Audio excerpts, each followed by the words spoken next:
Persuasive speech by Brody Clark. Did you say persuasive? Persuasive. Word.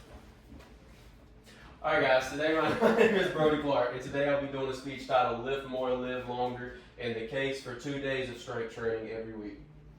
So, imagine yourself at 70, unable to carry grocery bags, climb a flight of stairs, bend over, squat down, a lot of the independent kind of tasks you do daily now. This is a real case for most adults in America, and this can be shown because after age 30, adults can lose up to 3 to 5% of muscle mass every year. So, the guidelines for strength training. The guideline states that 2 days per week of muscle strengthening activity hitting all major muscle groups, chest, shoulders, arms, legs, back, is all that's required to meet kind of the benefits that you get from strength training. The reality of the situation is that less than a third of adults globally are compliant with these guidelines. Percentages can get as low as 29%, particularly in the southeast where we kind of reside. So, why this is important. Our muscles go through a process called atrophy, which basically means the loss of muscle mass. Eventually, atrophy after age 60 can turn into scleropenia. Basically, this is just a more extreme case of atrophy where that 3 to 5% range kind of almost doubles up into your 10 to 15% loss of muscle mass. Also, strength training is important because it gives you kind of a higher rate of surviving any kind of mortality cases. Mortality cases are simply just more your natural causes of disease, cardiovascular disease, cancer, those kind of things. Strength training twice a week can give you up to a 15% less chance of getting those kind of diseases, or at most dying. Now, what limits a lot of people from strength training is what we call gym intimidation. This specifically, not necessarily specifically, but mostly you can see this in your older population and women. Whether that's from not knowing what to do or kind of feeling like strength training at an older age or as a woman is viewed in a weird light, which isn't really kind of a real thing. Like, you know, most of us that go to the gym, we don't really kind of look into that kind of stuff.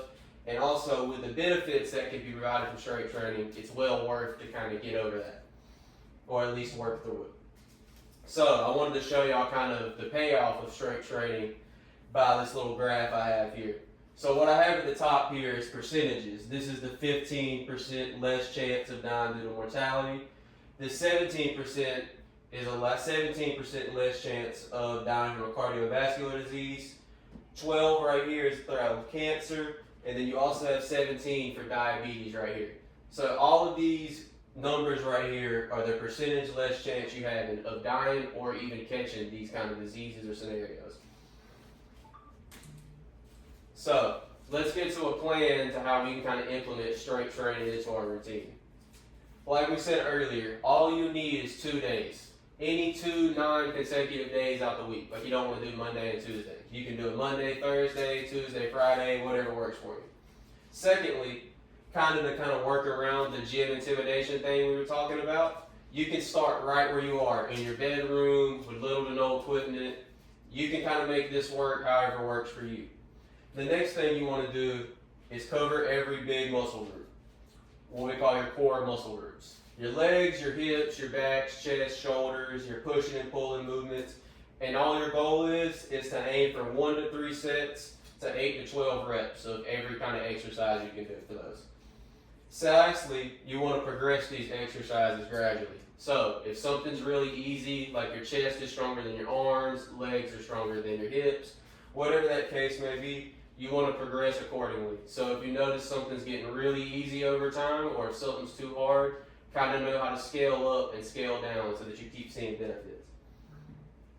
So what I have here is just some resistance band exercise examples for those that don't want to go to the gym, but also kind of want to do something besides body weight. So you have like a chest press, a row, overhead extension, squat, basically kind of covering every big major muscle group in your body. So you have kind of 2 options in terms of how you'll adopt strength training. If you start exercising twice a week for 20 to 30 minutes at a time, you'll have a 10 to 20% risk of all-cause cardiovascular disease, cancer rates, and overall mortality reduction. You also will see a lot of mental and cognitive benefits. Harvard studies show that people that are compliant with these guidelines have seen upwards to an 18% more like cognitive focus on day-to-day tasks. Also, you will see a moderate to high reduction in depression syndromes. Lastly, you will also have a lot more independence later in life. The habits you kind of build in your 20s, 30s, and 40s kind of shape your level of independence in your 60s and 70s.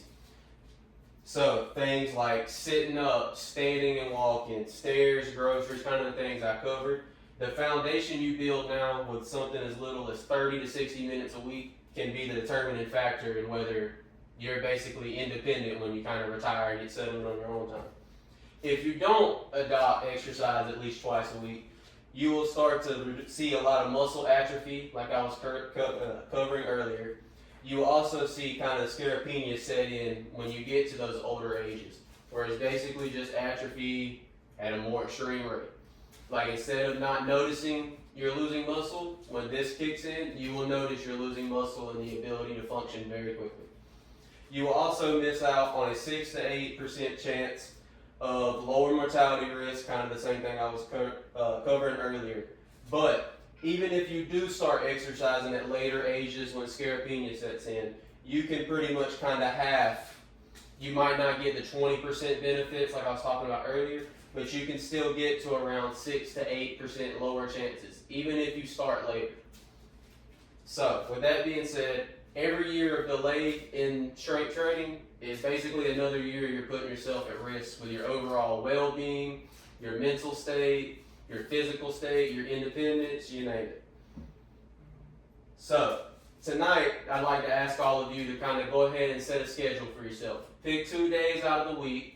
Select the exercises you want to do for the major muscle groups and just dedicate 30 to 60 minutes this week to making sure you're looking out for yourself now, yourself 10 years from now, and yourself 30 years from now.